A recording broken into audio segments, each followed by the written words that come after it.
Ladies and gentlemen, I would like you to welcome Camara Jones, the immediate past president of the American Public Health Association. I do not know what she will do to this room because yesterday she shook the ground. I felt like I was on a train, or in a train of racism. I felt like I was inside that train. I do not know what she's going to do to this room, but hold on to your seats and welcome Camara Jones.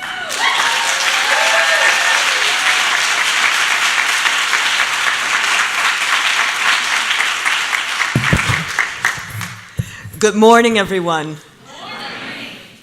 And I am so honored to be here among people for whom this struggle is personal and about partnership and about praxis, that this is not just talk, but that we are intent on moving together to really to recognize and rectify historical injustices and to provide resources according to need. What I'm going to do is share some of my stories and conceptual frameworks and definitions that I've been traveling across the country this past year sharing as president of the American Public Health Association, because I launched our American Public Health Association on a national campaign against racism with 3 tasks: to name racism as a threat to the health and well-being of the whole nation and world, then to ask the question, how is racism operating here? And then to organize and strategize to act. So as I share these tools, I'm accustomed usually to inviting people to raise their hands if you have any questions or comments, or you want to challenge me at anything, or if you even want to give me an amen. And we might be able to do that a little bit. Well, thank you. But I also know that every time I say, okay, now I'm going to stop and wait until somebody asks me a question, with that first question, then we get an avalanche. So I'm going to, because I'm aware of our time, if you have something that you know is urgently needed to help progress our discussion, please raise your hand and I'll recognize you and will contribute that.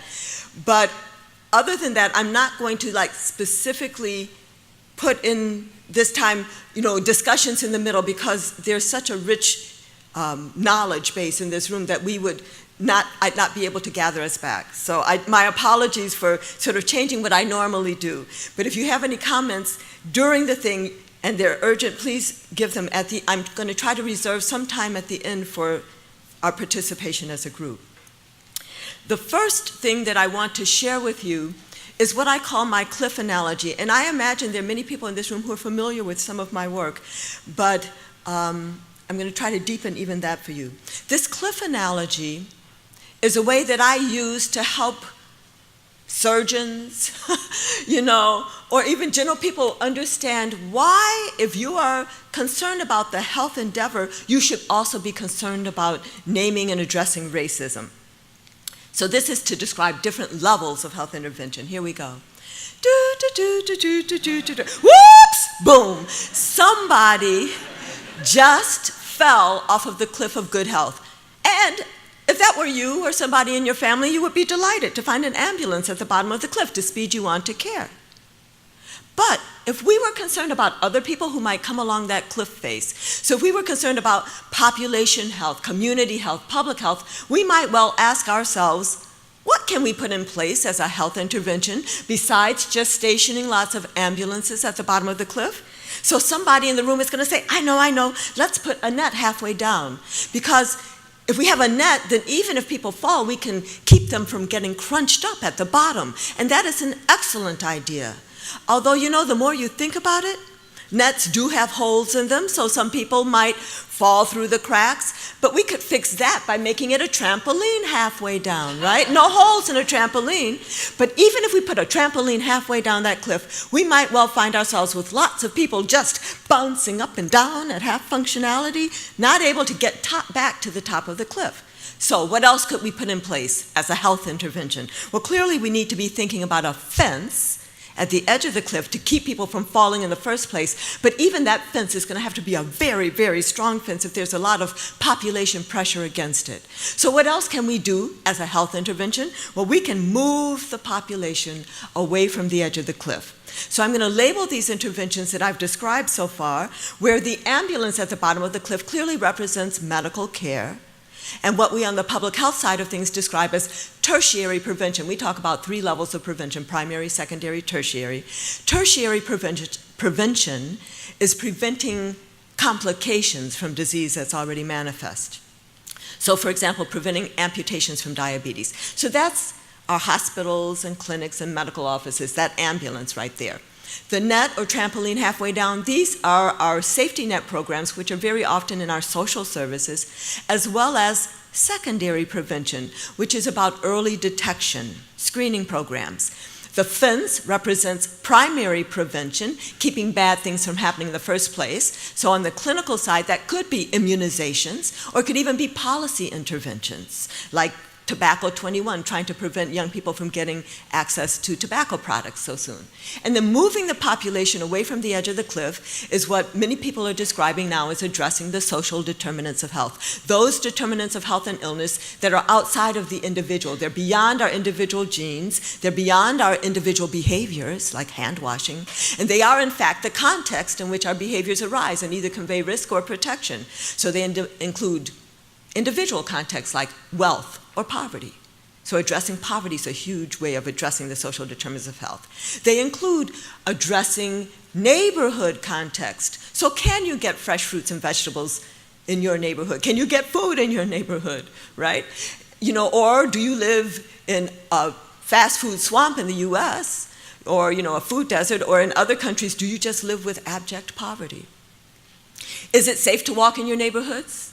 30 minutes a day, 5 days a week? Are there street lights? Are there sidewalks? Are the police hunting your people down? Are there jobs where you are? And even if there aren't jobs in your neighborhood, can you get to a job? Is there a transportation system? What's the quality of education? What's the quality of housing and water and all of those things? So these neighborhood contexts, so addressing social determinants of health includes addressing neighborhood context, opportunity context, all of that. And so if we were to think about infant mortality, I often use that as an example to understand these different levels of health intervention. The ambulance might be our neonatal intensive care units, the net or trampoline, prenatal care, the fence, excellent maternal nutrition, being it in the availability of food in general in an environment, or even in the United States, our women, infants, and children maternal nutrition WIC programs. Moving the population away from the edge of the cliff might be excellent educational opportunities so that young girls don't have babies so soon, or maybe a living wage so that pregnant women aren't living in poverty. So we could display any number of outcomes in the different levels of intervention. We could take this to a community meeting and say, okay, people, how should we be spending our health resources? How much in ambulances? Very important. But what about the nets, the fences, moving the population? How should we prioritize our spending? We could go to governments with this kind of diagram and ask that question. But as useful as the diagram is so far, and I pat myself on the back, yeah, nice diagram, but as useful as it is, so far it has a huge fatal flaw. And the huge fatal flaw is that it does not yet equip us to understand or discuss how health disparities arise, differences in health outcomes between populations. So I want you to keep this cliff in the back of your mind for just a moment. We're going to discuss how health disparities arise on 3 levels, and then we'll come back to the cliff. So how do health disparities arise? Well, speaking as I often do within the US national context, where racial ethnic health disparities have a very long and persistent history, when we talk about racial ethnic health disparities in the US context, there was an earth-shattering, I would say, report by the Institute of Medicine in 2002. It was called the Unequal Treatment Report, where they documented even within the same healthcare system or under the same health financing scheme, so everybody within the VA system, for example, or everybody covered by Medicare or Medicaid, even within a given system, there were very well documented differences in the quality of care received depending on people's race or ethnicity. So, for example, there might be differences in how vigorously your chest pain might be investigated or treated depending on your race. There might be differences in how much pain medication you might get if you walked into an emergency department with a long bone fracture, depending on your ethnicity.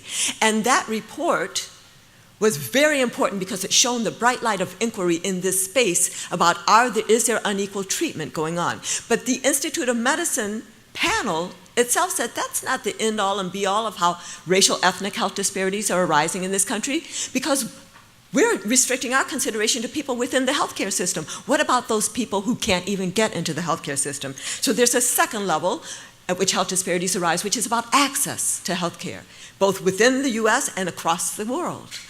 But then I know that everybody in this room recognizes that health is not created within the health sector. And so the third level at which health disparities arise are differences in the conditions of our lives. Differences in our life opportunities, exposures, and stresses, which are making some individuals and communities sicker than others in the first place.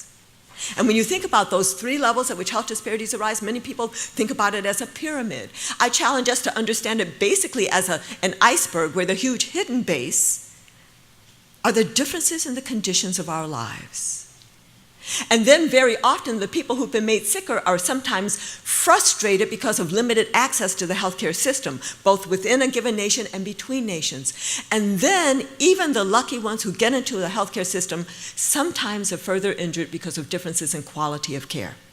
So now going back to our cliff, to understand these three levels at which health disparities arise, we're going to go back to the cliff but understand that now we're really not dealing with a flat, two-dimensional cliff. We are actually dealing with a three-dimensional cliff. And at some parts of the cliff, there might be an ambulance there, but maybe that ambulance has a flat tire. So it's slow or goes off in the wrong direction. Or maybe there's no ambulance there at all, and maybe there's no net nor fence. And usually at those parts of the cliff, the population is being pushed closer to the edge. So now I'm going to label the observations about the three-dimensional cliff with how health disparities arise, where the differences in quality of care, that's represented when there's an ambulance there, but it's slow or goes off in the wrong direction. Differences in access to care are no ambulance, no net, no fence, and differences in underlying exposures and opportunities are represented by the closer proximity of that greenie population to the edge. So now that we understand that we're dealing with a three-dimensional cliff, there is a whole new set of questions that arise. The first question, of course, is how did the cliff become three-dimensional in the first place? And that's usually because of historical injustices that are perpetuated by present-day contemporary structural factors. But given that the cliff is three-dimensional, we also need to ask, why are there differences in how resources are distributed along that cliff face? And why are there differences in who's found at different parts of the cliff? Why are the orangies back there in a way and the greenies being pushed closer to the edge? And when we start asking and addressing those kinds of questions, we are now doing something that differs from addressing the social determinants of health, like addressing poverty, adverse neighborhood conditions, and the like, moving the population away from the edge of the cliff. That's one thing, addressing the social determinants of health. But when we start talking about the distribution of resources and populations, we are now addressing what I describe as the social determinants of equity, which are systems of power that can distribute resources and populations that include racism, sexism, heterosexism, economic systems like capitalism, and the like. So what I've done with this cliff is actually distill three different dimensions of health intervention. And if you go back to your junior high or high school geometry, one dimension is a line, two dimensions is a flat plane, three dimensions is space. Well, along the line at the edge of the cliff is where we can display all of our curative and preventive health services, right there. That ambulance net fence, right there. In the US context, all of the conversation that we've had, all of the struggle to get us at least to the Affordable Care Act was still an edge of the fence, an edge of the cliff conversation. You know, the whole terror we have at the efforts to repeal and replace the Affordable Care Act is a conversation. Even the struggles that we're trying to make to get a single-payer system or a unified healthcare system, even that trying to get to universal access to high-quality healthcare is still an edge of the cliff conversation. Now, we must get there. Our struggle has to be, at least in the US context, we are the last, developed nation to guarantee health or health care as a right for our citizens. And when we get there, which we will, one of these days, and hopefully not too far soon, it is because universal access to high-quality health care is how a civilized society values all of its people equally. But even when we get there, we can overwhelm any system if people are pushed up against the edge. So if we really want to have large and sustained improvements in health outcomes, we must address the social determinants of health. We need to move the population away from the edge of the cliff by addressing poverty, adverse neighborhood conditions, and the like. And this is a partnership endeavor. The health sector by itself, as was stated 2 or 3 times already this morning, cannot do this alone. This is health partnering with education and justice and labor and housing and agriculture and immigration and on and on and on, the environment, to do that. But the trick here is if we're about moving the population away from the edge of the cliff without recognizing that we're really dealing with a 3-dimensional cliff, we are at risk of moving some of the population and not all of the population and actually making health disparities worse. So we must acknowledge and address the 3-dimensionality of the cliff. We have to address these social determinants of equity or inequity, racism, sexism, heterosexism, colonialism, big international, relations issues, capitalism and the like, if we're going to achieve social justice and eliminate health disparities either within nations or between nations. And so I often use this cliff, with different kinds of audiences. Sometimes I'm talking to people, medical students, who are just training to be the best ambulance drivers that they can be. And are often so intent on that, as Dr. Marita said earlier, Physicians for Social Responsibility, she wasn't even into that because she was trying to pass her exams. Right? And often we're training people to collect folks at the bottom of the cliff in the most efficient way without even having them understand they should look up and wonder, is there a net or trampoline above me? How strong is that fence? How close is the population to the edge? Where am I in terms of my work along this 3-dimensional cliff? So often I'm talking to people who are doing that, and we need people at all of these stages, absolutely. We need strong healthcare systems in Haiti and other places around this world, as well as we do in the United States, right? But we also, wherever our day job is, we must be concerned about the inequity thing. So I challenge all of us, wherever your day job is, to, as a citizen, outside of your day job, be concerned about the issues of equity, kind of back it up this way, right? But as a group of people who are social medicine, we in this room already understand that a role as a physician or a nurse is not necessarily restricted to prescribing medications or to counseling people in an office context, that community organizing, tenant organizing, righteous uprising is a legitimate medical intervention. So I know that all of us in this room already understand that. I could go and spend a lot of time about why are we spending so much money in ambulances, and that's because, first of all, there's a lot of money being made there, but also we only understand the loss of health in this nation. We understand, we're so narrowly focused, at least in the US, on the individual, narrowly focused on the individual. We don't understand that there's a health issue until somebody's fallen off the edge of the cliff. We are not measuring the distance of communities to the edge and that kind of thing. We could talk about, some people who would say, why are the greenies running and launching themselves off the edge? Why don't they eat better? Whatever. And so we have to understand the forces, the often invisible to us forces that are pushing people to the edge, so invisible to us because we remain narrowly focused on the individual and because we are ahistorical, right? We don't understand even how the 3-dimensional cliff was constructed. There are lots of different questions that we could raise with this cliff, but I'm not going to go there now because I'm very conscious of my time. So I will just say the other way that I use this cliff in a general audience is I say, well, I've said the word racism 2 or 3 times. Nobody fell off their chair, so let's go. So now... So now I'm going to do this as a way of framing why we as a nation, especially people involved in health, but all of us need to talk about racism. And when I say the word racism, I am crystal clear that I'm talking about a system. I am not talking about an individual character flaw or a personal moral failing or even a psychiatric illness, as some people have suggested. I am talking about a system of power that does what? That it's a system of structuring opportunity and of assigning value. 2 aspects to it. On what basis is the opportunity structured? On what basis is the value assigned? It's based on so-called race, based on the social interpretation of how one looks, which is what we call race in this country. Now, here in the United States, here up in Chicago, you look at me, I'm clearly black, right? In some parts of Brazil, and probably in Uganda, in Congo, lots of places, you look at me, I'm just as clearly white, right? In fact, I've had many of my African colleagues, I'll be talking about racism, and they'd be like, why are you as a white woman talking about racism? You know, really, right? In South Africa, you look at me, I'm clearly colored.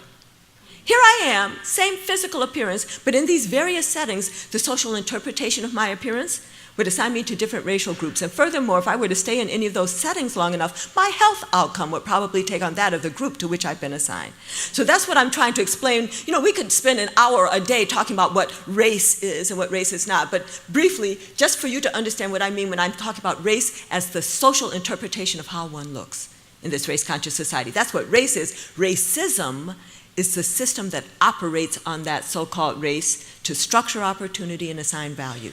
What are the impacts of this system? Well, when we in the United States think about racism at all, which is not frequently enough, but when we do, we understand that racism unfairly disadvantages some individuals and communities. But it shouldn't take us long to recognize that every unfair disadvantage has its reciprocal unfair advantage, so that racism is also unfairly advantaging other individuals and communities, and that's the whole issue of unearned white privilege that we hardly ever talk about in the US context, because it makes white people uncomfortable, right?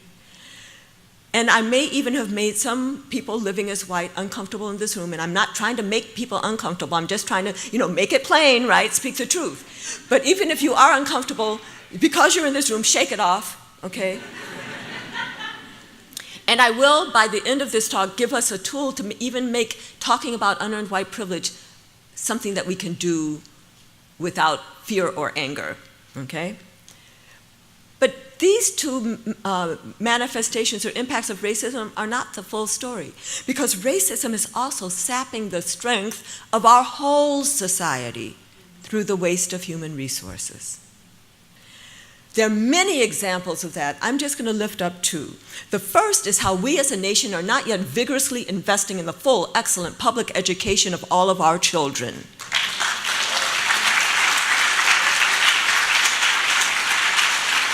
And honestly, we have a new head of the Department of Education who does not value public education, has no experience with it, has spent her career fighting against it, so it makes me even more scared.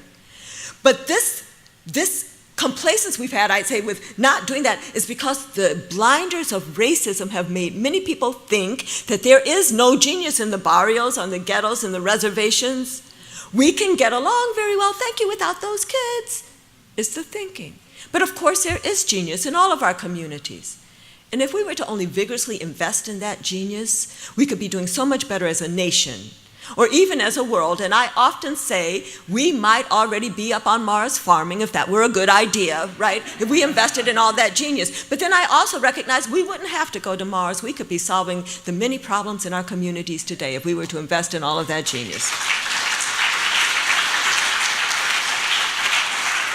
And honestly, I've heard different people, challenging folks like, what really motivates you? Like, what gets you up in the morning? The thing that gets me up in the morning is trying to have a system where we can all honor the genius in all of us. The stories that make me happiest are when I hear about people fully blossoming into their genius, people who were in hard circumstances. That should not be a story on the news. That should be our everyday. And so the thing that gets me up is exactly about this point. I want to dismantle racism because of how it's sapping the strength of all of us. The second example that I'll give you before I go on to the next slide is how these same blinders that don't value all of us equally have made many in this nation complacent with what I describe as the wholesale warehousing disproportionately of so many black and brown men in our prison system, as if that didn't separate us from human potential.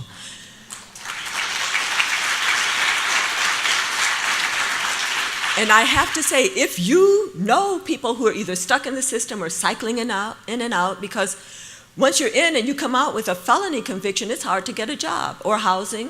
In many states you can't vote again. If you know these people, you know there are many geniuses caught up in this system that if there were only some other way could be contributing quite productively to our society. So I actually think that that third point on my slide about how racism saps the strength of the whole society, we need to have more media attention to that.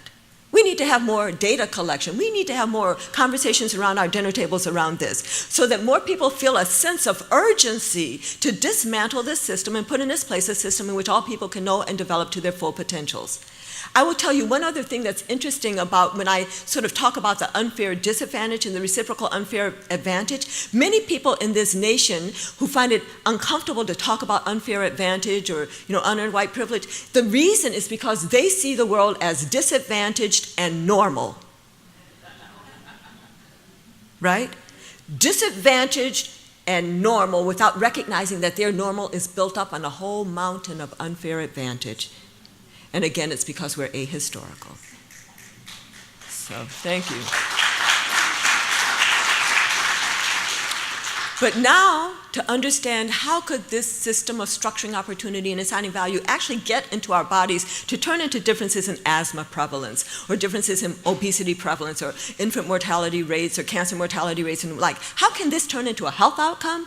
I find it quite useful to distill things into three different levels of racism: institutionalized, personally mediated, and internalized. So I'm going to define each of these levels, give examples of how they can impact health, and then illustrate them with one of my teaching stories, the Gardener's Tale allegory. And I'm just imagining a lot of you all are familiar with the Gardener's Tale. How many people have heard the Gardener's Tale? So almost everybody. No, I'm going to say about half, maybe. Okay, how many have not heard the Gardener's Tale? Oh, okay, good. Okay. So those of you, we're about half and half, right? So this is my real challenge to you.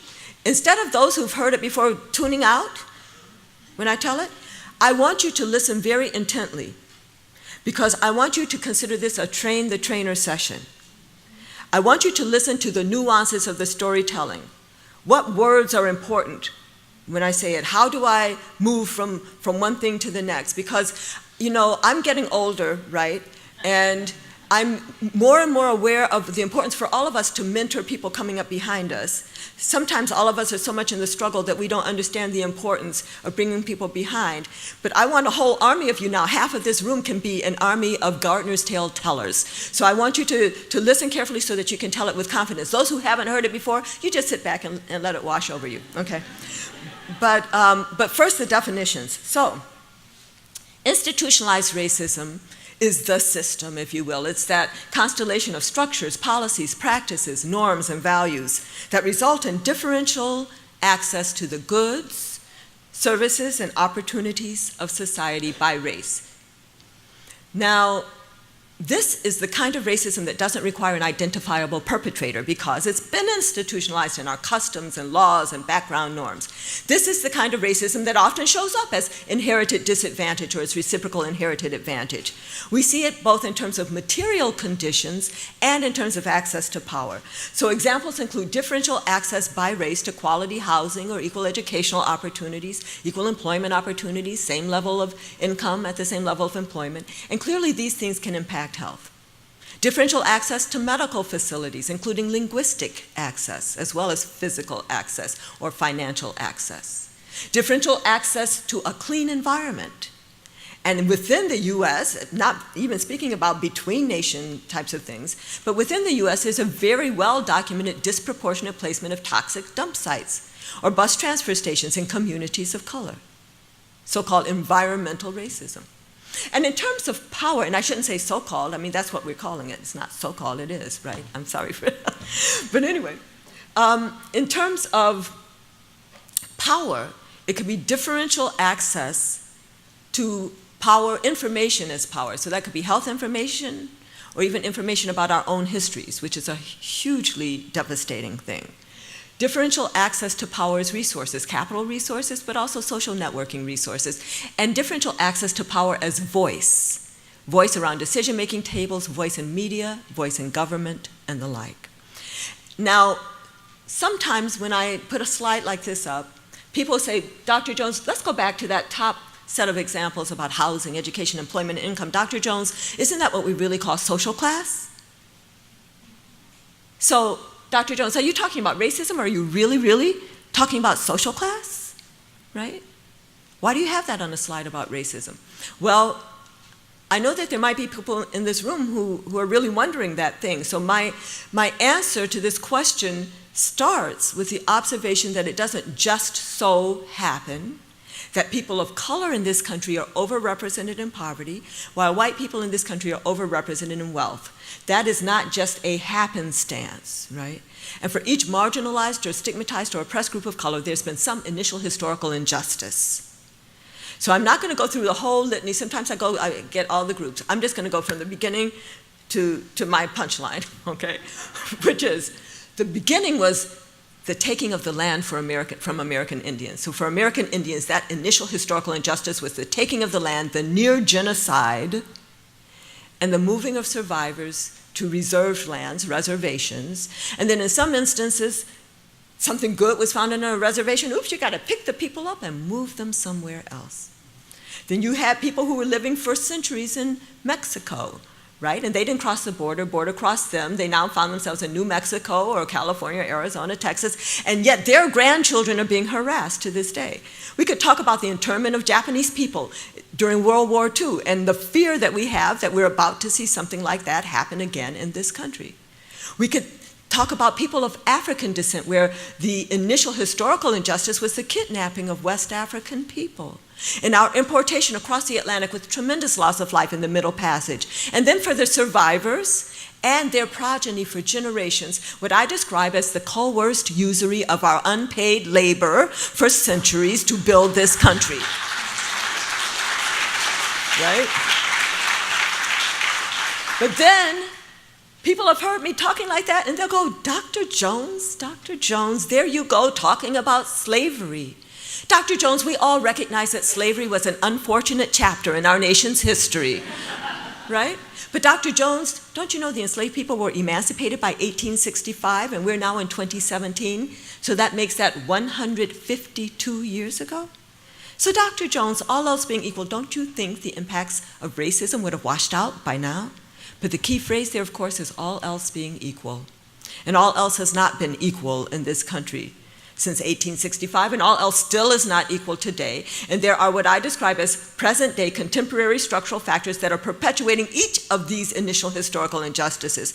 And these contemporary structural factors are part and parcel of institutionalized racism.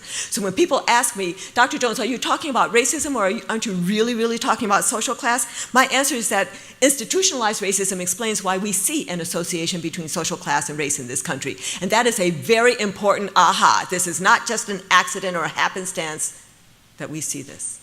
Now, I'm going to add to the story there to say that some people feel, Dr. Jones, if you talk about racism, what about all the poor white people that you're ignoring, right?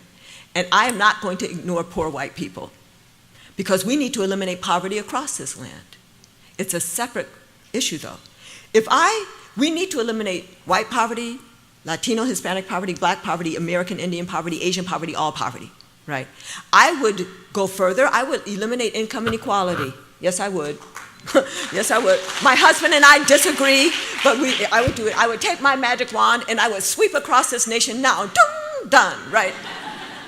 But if I did that without addressing institutionalized racism, if I eliminated income inequality today without addressing the structures, policies, practices, norms, and values that are deeply embedded in our society and were put in place to specifically and intentionally just, shunt different populations into different possibilities. If I flattened this thing out today without addressing institutionalized racism, then in one generation, in 20 years, we would start to see a stratification by race again.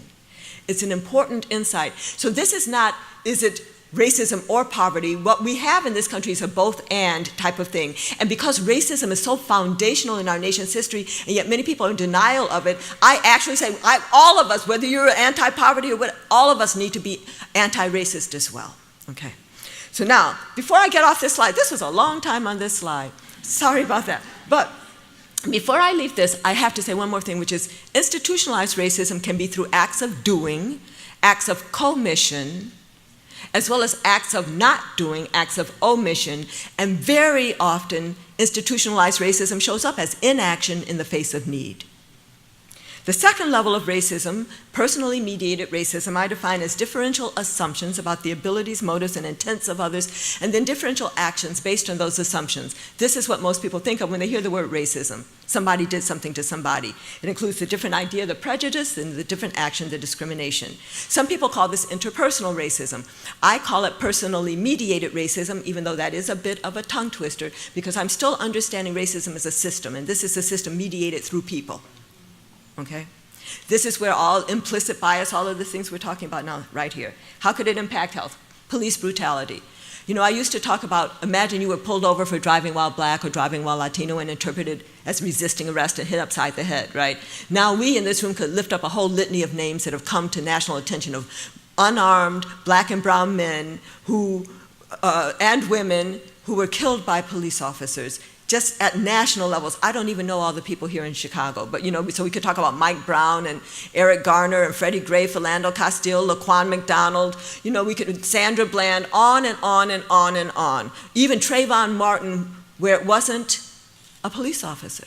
It was some self-appointed neighborhood watchman who looked at that young boy and thought that he did not look like he belonged in the neighborhood, and then he hunted him down and killed him. And you know, he sold his gun. He sold his gun on eBay. Did you know that?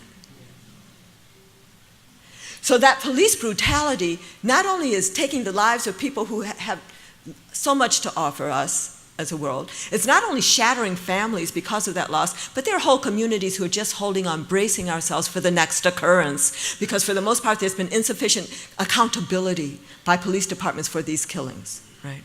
So it has a huge health impact. Physician disrespect is another way that personally mediated racism can manifest. It could be quite subtle, like a physician not giving a patient the full range of treatment options because a physician figures that patient couldn't afford or wouldn't comply or wouldn't understand or whatever we might assume. Or it could be quite blatant, like sterilization abuse, which has had many iterations even within the domestic US context, not to mention across the world. Shopkeeper vigilance, being followed around in stores, or waiter indifference, not getting quick, respectful treatment. These are two examples of what some people call everyday racism, kind of the microaggressions, a subtle communication of disrespect that might even be related to elevated blood pressures in communities of color, blood pressures that don't go down at night. Teacher devaluation, that's a huge manifestation of personally mediated racism, because if a teacher looks at a young child and thinks, that child can't learn, and then puts them off in the ADD track, that child won't even know their full potential, much less have the opportunity to develop to their full potential. And all of these, like institutionalized, can be through acts of doing as well as acts of not doing, acts of commission as well as acts of, omission. But even more important at this level is to understand that personally mediated racism does not have to be intentional. It can be intentional or unintentional. You do not have to have intended to do something racist to have had a racist impact. The third level of racism, internalized racism, I am still on this slide defining from the point of view of members of the stigmatized races as acceptance by members of stigmatized races of negative messages about our own abilities and intrinsic worth. Although I have to tell you, many of my friends who do anti-racism training say, Camara, what about the internalized sense of entitlement that many white people walk around with? Isn't that also internalized racism? Yes, indeed it is. But for the longest, I wasn't putting it on this slide because I wasn't understanding, I was thinking maybe that was always positive for them, to walk around feeling entitled. But I think that we're seeing more and more of the impacts of that, negative impacts on some of those people. First of all, it made a lot of people vote against their own interest, right? That dog whistle, that racist dog whistle, make America white again. Oh, excuse me, make America great again, which was heard as make America white again, right? Made people vote against their own interests, but the story's not fully out for some of those people to understand that. But even some of the, the suicides or the opioid epidemic, so why wasn't it an opioid epidemic 40 years ago? Just answer me that. Why weren't first responders, right? Why weren't first responders carrying Narcan 40 years ago, right? But anyway, but all of this is in some way the sense of entitlement crushed. You know what I'm saying? But I still don't have it on my slide. So on my slide right now, I'm still talking from the point of view of members of stigmatized races. So how could this impact us? Well, self-devaluation, feeling maybe I'm really not as good as. Maybe I shouldn't try to graduate from high school or apply to that college or try to become a doctor or try to live in that neighborhood, get that job. That self-devaluation. The white man's ice is colder syndrome. That phraseology comes from my parents' generation. And what it meant for people of color then, it still means for some of us today. So say I'm black and I need a lawyer, you know what? I might go seek out a white lawyer over a black lawyer. Or if I were sick, I might prefer a white doctor over a black doctor. In fact, if my lemonade were warm, I might go way down the street to get the white man's ice over the black man's ice, deeply believing that the white man's ice is colder, deeply internalizing the myth of white superiority.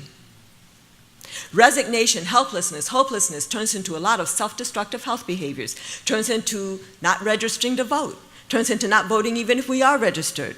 And all of those things have health impacts. And really this internalized racism is when members of stigmatized races accept the limitations to our own full humanity of the box into which we've been placed. So that when we hear young high school students of color and one of them's trying to be the valedictorian and the friends are challenging her or him saying, well, you know, so-and-so just wants to be white, we need to challenge that.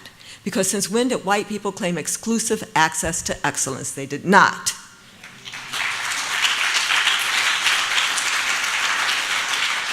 So now I'm going to illustrate these three levels of racism with my Gardener's Tale allegory. It's a story based on my own real experience. So first I'm going to tell you what I saw with my own real eyes in my real life, and then I'm going to make it a story about racism. So my husband and I had been married about a year. We were moving from New York down to Baltimore. I was going to finish my PhD at Hopkins. We bought our first freestanding house. Cute little house, big wraparound porch, flower boxes dotted all over the porch. So we bought the house in October. We weren't really thinking about planting. Winter was coming, but when spring came, my husband, who loves to garden, ran out. He's going to plant marigolds right on our porch, decorate our porch. And then he came back and he says, you know what, Camara, some of the boxes have dirt in them, but some of these boxes are empty. So I'm going to have to go down to the gardening store. So he goes to the gardening store and he hauls back big old bags of potting soil, and then he fills up the empty boxes. And then we take equal numbers of our marigold seeds and we put them in all of the boxes and we water them all. And because I'm really not the gardener in the family, at this point I'm exhausted. So I sit back, I'm just going to be delighted, right? 3 weeks later, I'm walking out of my front door, passing the boxes on the porch, and as I looked at those flower boxes, I literally stopped in my tracks because what I saw made me think that we had planted completely different species in some boxes versus others, because some of the boxes were full of plants, and they were tall, vigorous-looking plants, and some of the boxes just had a few plants in them, and they were scrawny and scraggly looking. And then I understood and realized what had happened. That potting soil that my husband had bought turned out to be rich, fertile soil, so that every single seed planted in the potting soil had sprouted. The strong seed had grown very tall and vigorous, but even the weak seed had made it halfway up. But that old soil that we found there in those boxes turned out to be poor, rocky soil. So the weak seed planted in the poor, rocky soil just died, and even the strong seed had to struggle to make it to a middling height. And I see a few of you guys nodding back there, so there's some gardeners in this room, right? And so maybe you guys have composted half of your garden. Right? So maybe you've seen this image with your own real eyes. And the image, of course, is about the importance of the soil, the importance of the environment. But now I'm going to take this image and I'm going to make it a story about racism by introducing a gardener. So now we're going to have a gardener who has two flower boxes, one which she knows to have rich, fertile soil, one which she knows to have poor, rocky soil. She has seed for the same kind of flowers, except some of the seed is going to produce pink blossoms, and some of the seed is going to produce red blossoms. And the gardener prefers red over pink. So what does she do? She takes the red seed, she puts it in the rich, fertile soil, pink seed over in the poor, rocky soil, and 3 weeks later in her flower boxes, she sees what I saw in mine. In that rich, fertile soil, all the red seed sprouts, strong red seed, tall and vigorous, weak red seed makes it at least halfway up. In the poor, rocky soil, the weak pink seed dies. And here comes the strong pink seed, struggling to make it to a middling height. And then in those two flower boxes, those flowers go to seed. And then the next year, same thing happens. And then those flowers go to seed. And year after year after year after year, same thing happens until finally, about 10 years later, the gardener's looking at her flower boxes and she says, you know, I was right to prefer red over pink. So I'm going to interrupt this story there to say the first part of this story is how institutionalized racism works, where you had the initial historical injustice of the separation of the seed into the two types of soil. You had the contemporary structural factors of the flower boxes keeping the soil separate, and then through inaction in the face of need, perpetuation of the inequity. But now we're going to pick the story back up to say, well, where is personally mediated racism in the garden? Well, the gardener's looking over at red, thinking red is just beautiful. But then she looks at the pink flowers and she says, oh, those pink flowers sure are scrawny and scraggly. So she plucks off the pink blossoms before they can even go to seed. Or she might notice that a pink seed has blown into the rich, fertile soil, so she plucks it out before it can establish itself, which is some of the anti-affirmative action stuff that goes on. And where would internalized racism be in the garden? Well, the red flowers are just living their lives, enjoying being red, many of them not recognizing or acknowledging that they're benefiting from enriched soil. Pink flowers are looking over at red, thinking red is mighty fine and wishing with all their hearts that they too could be red. And then here come the bees, who are minding their own business, collecting nectar, but of course they're pollinating at the same time. So here comes a bee, bzzz, into one of the pink flowers, and then bzzz, to another pink flower, and then bzzz, to this pink flower, and this flower's like, get away from me, bee. Don't bring me any of that pink pollen. I prefer the red, because the pink flower has internalized that red is better than pink. So now the question is, what do we do to set things right in this garden? Well, we could start by addressing the internalized racism. So we can go over to the pink flowers and we can say, pink is beautiful, power to the pink. And that is an important intervention. So I am not making light of that as an intervention. But if that is all that we do, it's not going to change the situation in which those pink flowers find themselves. So, okay, let's deal with the personally mediated racism. So let's have a conversation with the gardener. Or better yet, let's have a workplace multicultural workshop for the gardener, which is all good, really, really, for real. You know, like our social medicine courses, for some people are going to be that, right? So we have this workshop for the gardener, and in the workshop we say, dear gardener, would you please stop plucking those pink flowers? And maybe she will, and maybe she won't, but even if she does, it's still not going to change the situation in which the pink flowers find themselves. If we really want to set things right in this garden, we need to address the institutionalized racism, which means we have to either break down the boxes and mix up the soil, or if we want to keep separate boxes, that's all right too, although in my mind it makes it easier for the gardener to keep segregating resources going forward. But if we keep separate boxes, it means that we need to enrich that poor rocky soil until it is as rich as the rich fertile soil. And when we do, the pink flowers will flourish. They'll be looking beautiful, grand, and glorious. You know, sometimes I say this and sometimes I don't. But you know, those pink seed have been selected for survival and strength. So they might even look a little bit better than the red. Right, but the reason that I don't always say that is because that is a big fear for many of the red flowers, right? So I don't, it depends on what group I'm talking to, right? Right.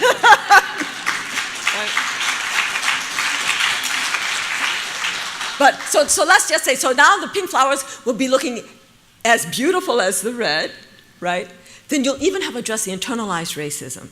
Because pink won't be looking over at red thinking red is better and wanting to be red. And in that intervention on the institutionalized racism, you'll also have addressed the personally mediated racism. Maybe, now let me tell you, the original gardener may have to go to her grave preferring red over pink. But her children who grow up and see the flowers equally beautiful would be less likely to have that kind of attitude.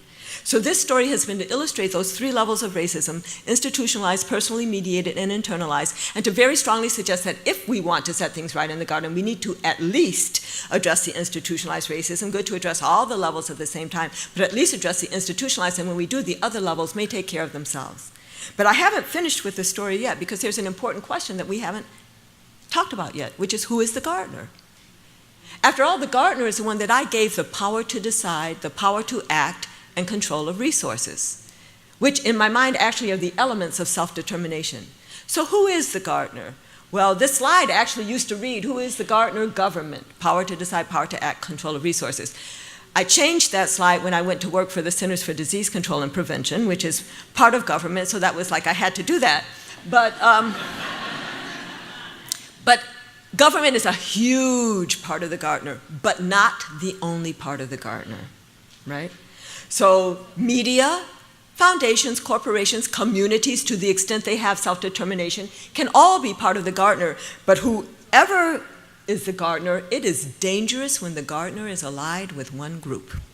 I painted her red, that's why she prefers red over pink. And it's also dangerous when she's not concerned with equity, when she can look at her flower boxes and think that her garden is beautiful, thank you, because she's not even counting the pink flowers as part of her garden, right?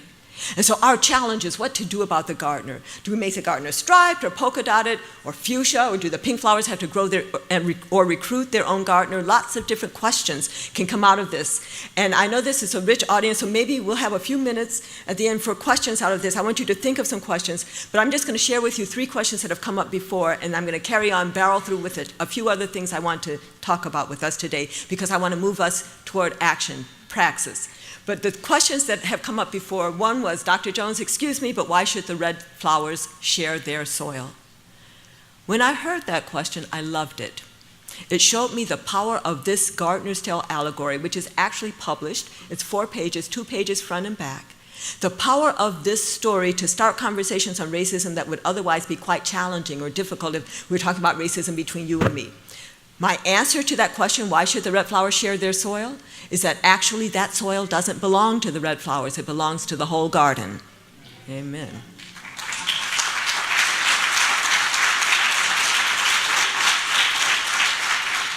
Another question that comes up is, like, what if that's not the original gardener we're looking at? What if that's the gardener's great-great-great-great-grandchild? Here we are.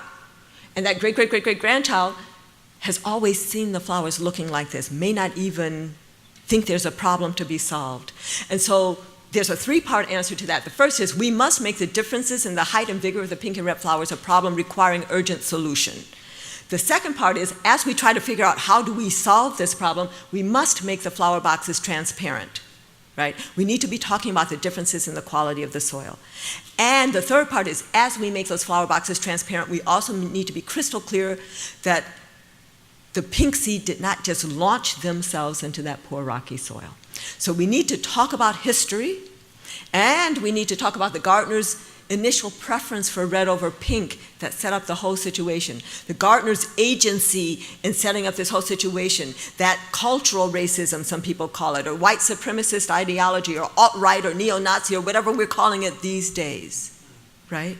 We must talk about that, because I have to tell you, for many years I told this story, and it was all about the differences in the quality of the soil, until I recognized that even if we were to compel that gardener today to equalize the soil, if she continues to prefer red over pink, she will continue to privilege red over pink going forward. So when I defined racism as a system both of structuring opportunity and assigning value, in our anti-racism work, we need to address both, okay? The third question I want to raise is, what about the red seed that find themselves in the poor rocky soil? Right? We heard from a lot of them, it said, in this last election, right? And of course, those red seed that find themselves in the poor rocky soil are with the pink seed who also find themselves in the poor rocky soil. That's not the pink soil versus the red soil, right? And one would think that those red and pink would come together to talk to the gardener about enriching the soil. But instead, those red seed feeling entitled to being in the other soil and believing that red gardener who says, let's make America or the garden red again, right, voted for that gardener when that gardener has never been concerned about that soil or those flowers and never will, right? So in the same way that racism has separated those red seed from their real interest, it did that with white sharecroppers and black sharecroppers during Reconstruction, unionization efforts, it's doing it again today. I want to carry on just right now to say, when I talk about a national or international campaign against racism, there are 3 tasks. The first is naming racism. I just spent all this time giving you a few tools for naming racism. The cliff analogy, why we as health providers need to name racism. A definition of racism as a system that means you can walk into a room and people will understand you're not trying to decide who's racist and who's not in the room. This is a system affecting all of us. A gardener's tale to talk about 3 levels of racism and how it's impacting us, and a way for people to talk easily. The second of the 3 steps that we need to do in this national campaign against racism is to ask this question: how is racism operating here? And this is a legitimate question because racism is not a cloud or a miasma that we can't get a handle on. It is a system with identifiable and addressable mechanisms which are in our structures, policies, practices, norms, and values, which are different aspects of decision-making. Structures are the who, what, when, and where of decision-making. Who's at the table and who's not. What's on the agenda and what's not. And whenever any of us finds ourselves at a decision-making table, our first step should be to look around and say, who is not here who has an interest in this proceeding? And then our job is not just to represent their interests, but to actually find them a way to the table, right? What is on the agenda and what is not? Thank you. And if structures are the who, what, when, and where of decision-making, policies are the written how of decision-making. And not only do we need to review policies that are on the books, but we also have to get this practice of seeing the absence of. What policies are not there that, if put in place, would be quite useful to the struggle. And if policies are the written how, then practices and norms are the unwritten how, often harder to get a handle on. The shoulder tapping of, will you be on my board? And then values are the why. And I used to think of values as philosophy or, theology or something like that until I understood this thing about, cultural racism and all, perpetuating things even if we were to compel an equalization of opportunity today. We need to deal both with the societal valuation, oh my God, and the opportunity structures. I'm going to race now because I have 5 more minutes. So, that definition that I gave you of racism can actually be generalized to be a definition of any system of structured inequity. What is sexism? That's a system of structuring opportunity and assigning value based on gender that unfairly disadvantages some, unfairly advantages others, and saps the strength of the whole society through the waste of human resources. And there are many systems in many axes of inequity that are operating in our society today. So, these are intersecting in communities, they're intersecting in individuals. All of these are at least risk markers for how opportunity is structured and value is assigned, even as some of them, a smaller set, are actually risk factors in the progression to disease. I spend my whole life focusing on race as an axis of inequity and racism as a system, not because I don't understand all this other stuff is going on, I do.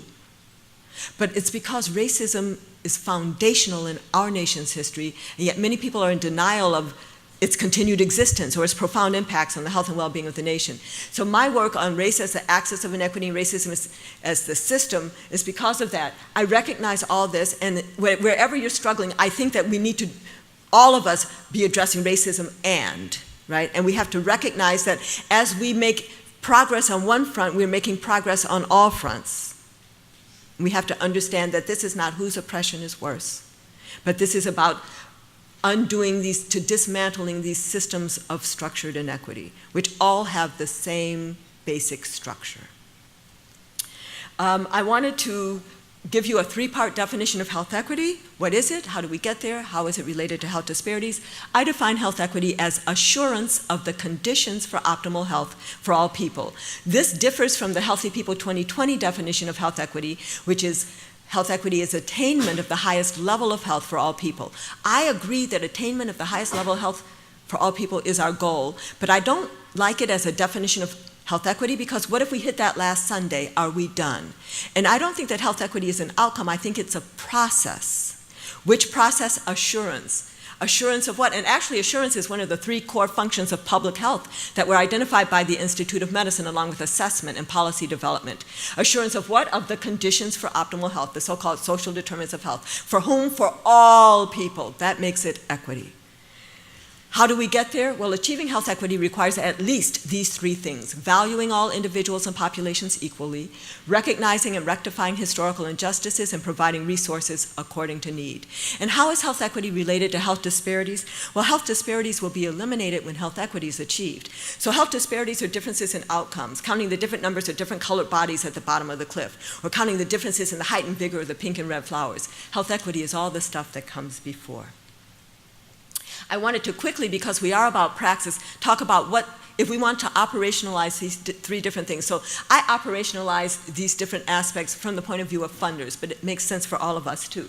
So if you want to operationalize that health equity is assurance of the conditions for optimal health for all people, then it means that we need to make long-term investments in communities. It means that we need to address the context of people's lives, the social determinants of health, as well as those factors that determine the range of context in a given neighborhood and who's living in those contexts. So these are these social determinants of equity that operate through structures, policies, practices, norms, and values, the elements of decision-making.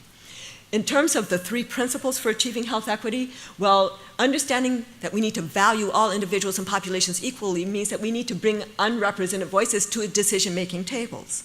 Understanding that health equity means recognizing and rectifying historical injustices means that anytime we're trying to solve a problem, we need to research how did that problem come to be. Every city council needs to hire a historian. If you're trying to make things better in your city, how did that come to be? Anytime you understand the history of a problem, then you can have a better handle of untangling that knot. And then in terms of understanding that we need to provide resources according to need, not equally, but according to need, it means that we need to agree on a metric of need, and then we have to make sustained, unbalanced, politically difficult, if you will, investments. Instead of giving equal amounts of money to all the counties in your state, counties A, B, and C may have to go without this year, and maybe next year too, and maybe the following year, right?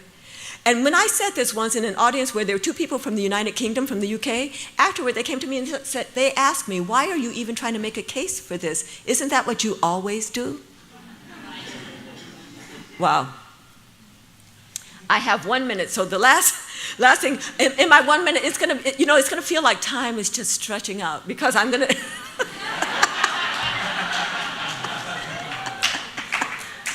I'm gonna make it a very, as I can, okay. On this last piece, recognizing that health disparities are the outcomes and health equities, all the stuff that comes before, it means that we need to invest in opportunities, not try to invest in little 3 to 5 year changes in outcomes. We need to measure our impacts on opportunities and then wait for a generation for the changes in outcomes. We need to make 20-year investments in communities and in nations.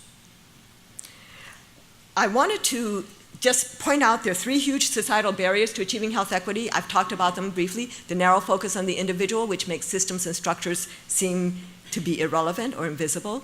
The fact that we're ahistorical, so we think the present is disconnected from the past, and that the current distribution of advantage and disadvantage is just a happenstance. And finally, the endorsement by people in this nation of the myth of meritocracy, the story that goes something like this: if you work hard, you'll make it.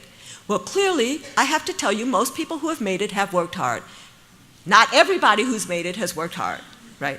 But most people have. But there are many, many, many other people in this country working just as hard or harder who will never make it because of an uneven playing field. And yes. And racism and these other systems of structured inequity are key in structuring and maintaining that uneven playing field, right? So when you don't talk about racism, you don't have to say, I don't think racism exists. You deny racism when you don't say the word, right?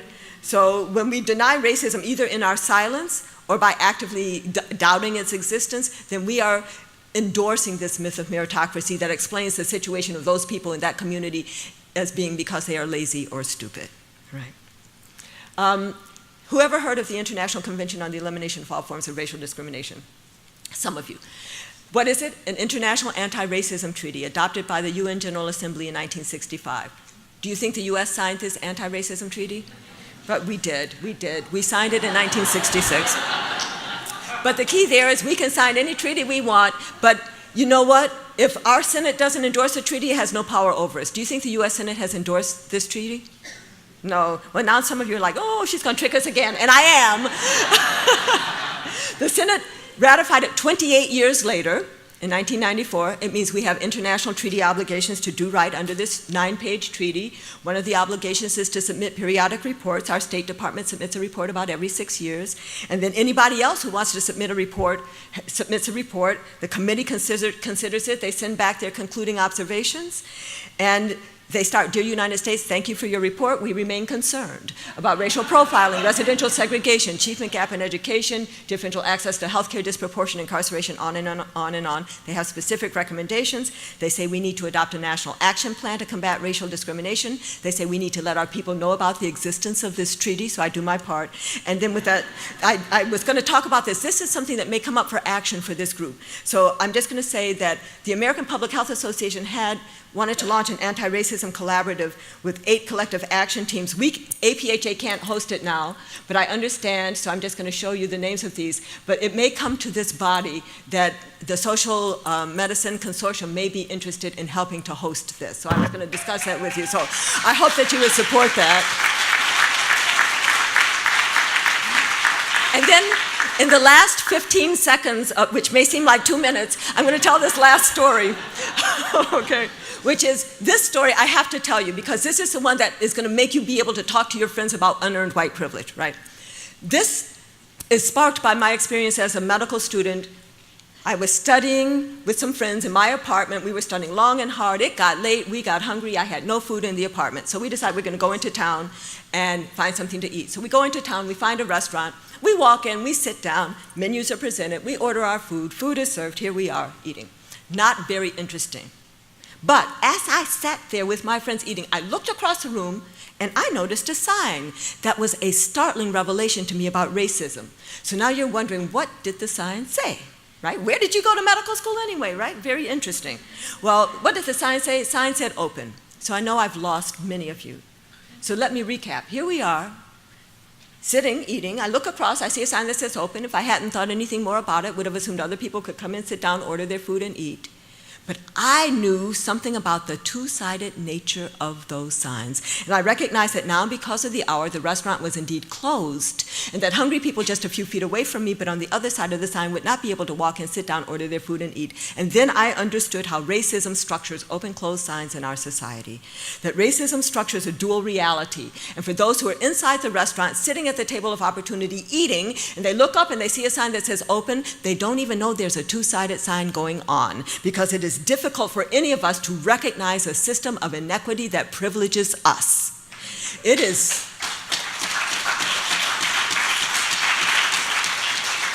difficult for it's difficult for men to recognize male privilege and sexism.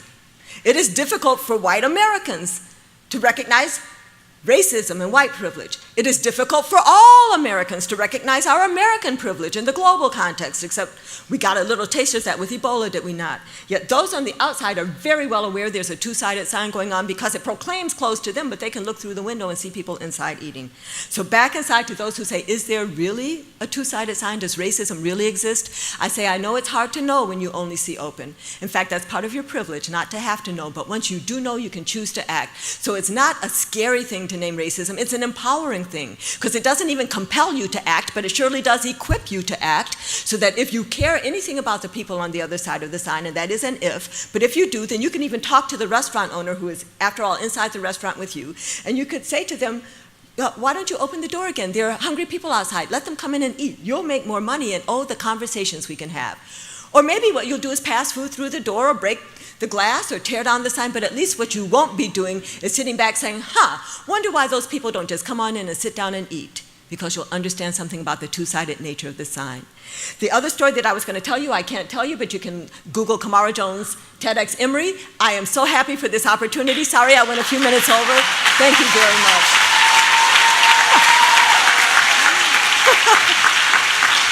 Thank you. Thank you.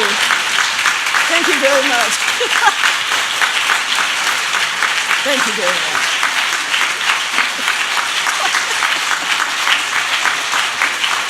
Thank you.